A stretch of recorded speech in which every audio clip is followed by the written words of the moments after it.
If you're listening to this right now on YouTube or on any of the streaming platforms, this particular episode is just going to be a readout of my last Substack post.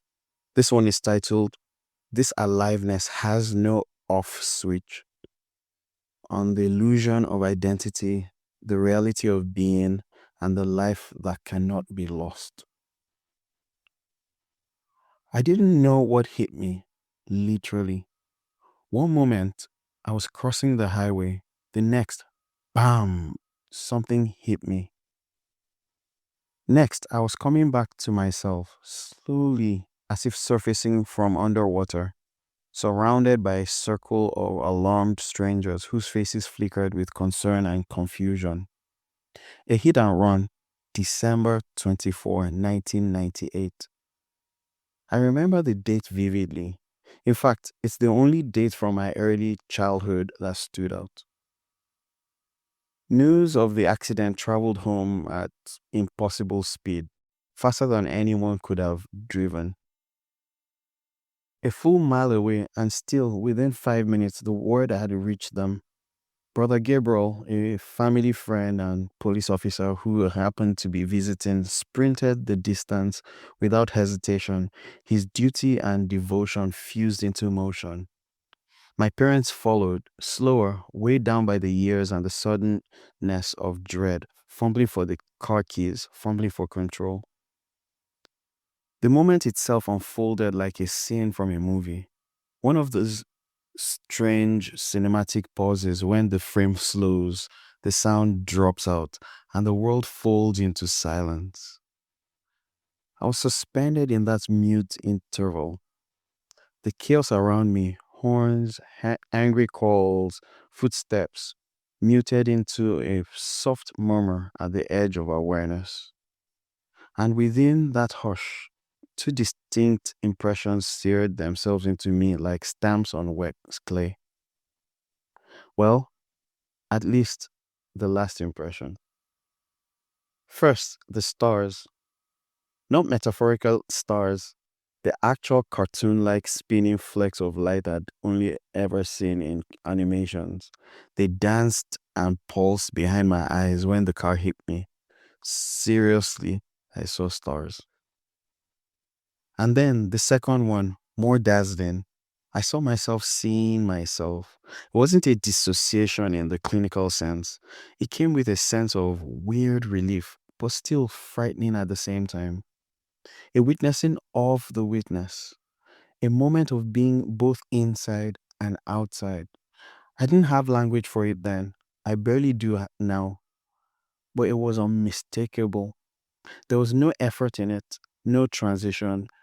One layer of perception peeled back, and there it was, a vastness, noticing, ever present, utterly still.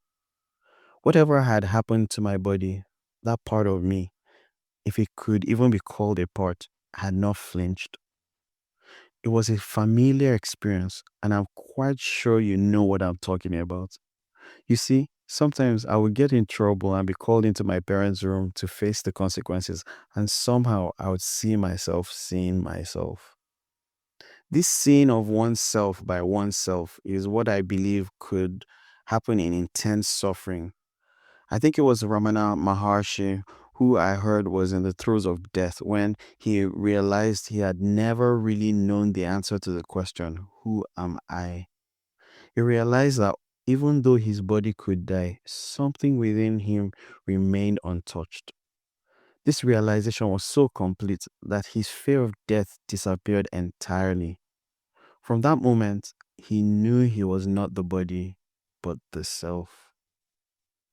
Likewise, Rumi would say, the wound is the place where the light enters you, highlighting transformation through suffering. Carl Jung, in his work Psychology and Religion in 1938, also said, neurosis is always a substitute for legitimate suffering. Through suffering, we find ourselves. But what is this self? Really, what is it? It's deceptively easy to imagine it as something separate, something other, I did for years. I imagined it as a kind of hidden entity I had to discover, reach, or become. But eventually it dawned on me it's not hidden, it's just too close to notice. So close that it gets overlooked entirely. In fact, saying it's the closest thing to us presupposes there's a self and then there's an us. In truth, the self is what is looking for itself. It's the self that confuses itself with the element of its observation. To glimpse this directly, pause for a moment and zoom in, not on your life story, but on the life itself. Not on the content of experience, but on the awareness that notices the content. Drop, even briefly, the thoughts, the events, identities, the whole constellation of experience. What remains is pure noticing. Not what is noticed, but the noticing itself. That's what I call aliveness. Not aliveness as in breath or heartbeat, but aliveness as the very condition for all experience. It's self-sufficient, self-aware, self-existent. You can't find it because you are it. It was never absent, so it can never be retrieved. It can't be held, named, or pictured because anything that can be pictured is already an object within itself. If you could grasp it, who or what would be doing the grasping? This aliveness is life, but it becomes obscured by its own projections, the ever changing content made of density and flux, stories, labels, concepts. What we call reality is this stream of appearances that flicker in and out, and what flickers cannot be real.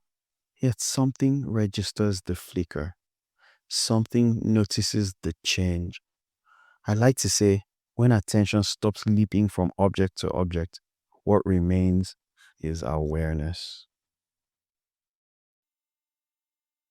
In his book, The Eye of the Eye, Dr. David Hawkins says, one can retreat from involvement with the content of thought and choose to adopt the point of view of observing or witnessing. To be proficient, this does take some practice. To get a feel for it, one can practice watching out of the window of a car by fixing one's gaze through a specific spot on the window.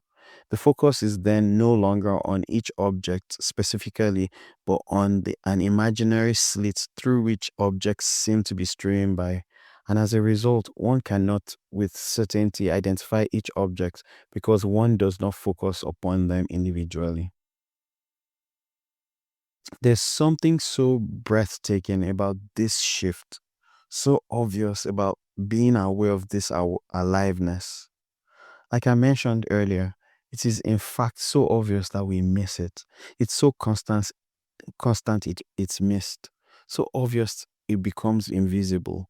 And yet is the only thing that you can never disprove.